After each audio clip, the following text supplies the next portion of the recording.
What you think protesting is today is not rebellion, it is a program. The guidelines that were handed to you: apply for a permit, stay on route, keep it nonviolent, look serious for the cameras. This was not written by revolutionaries, this was written by an empire to make sure your anger never leaves the sandbox they built for you.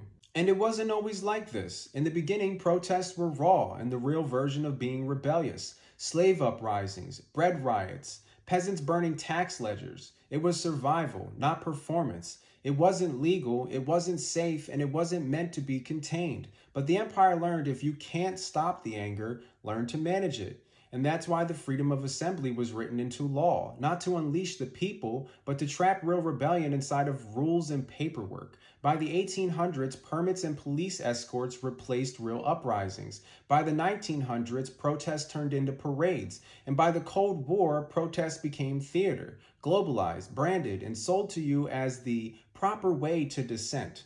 When uprisings threatened the system, the empire didn't just send in troops, it rewrote laws. After the Peterloo Massacre in 1819, when cavalry came in and cut down peaceful reformers in Manchester, Britain passed the Six Act, a law that banned seditious meetings, censored radical papers, and gave police sweeping power to shut down crowds before they even formed.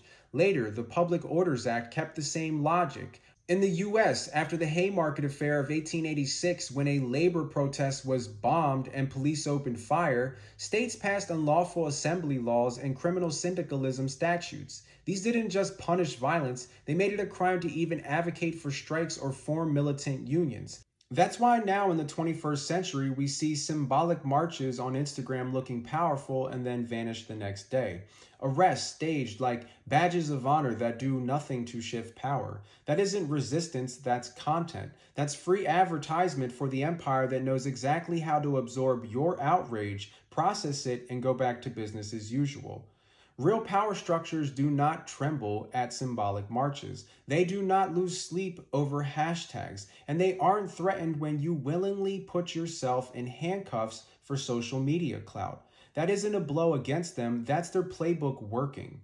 The empire doesn't crush dissent anymore, it manages it.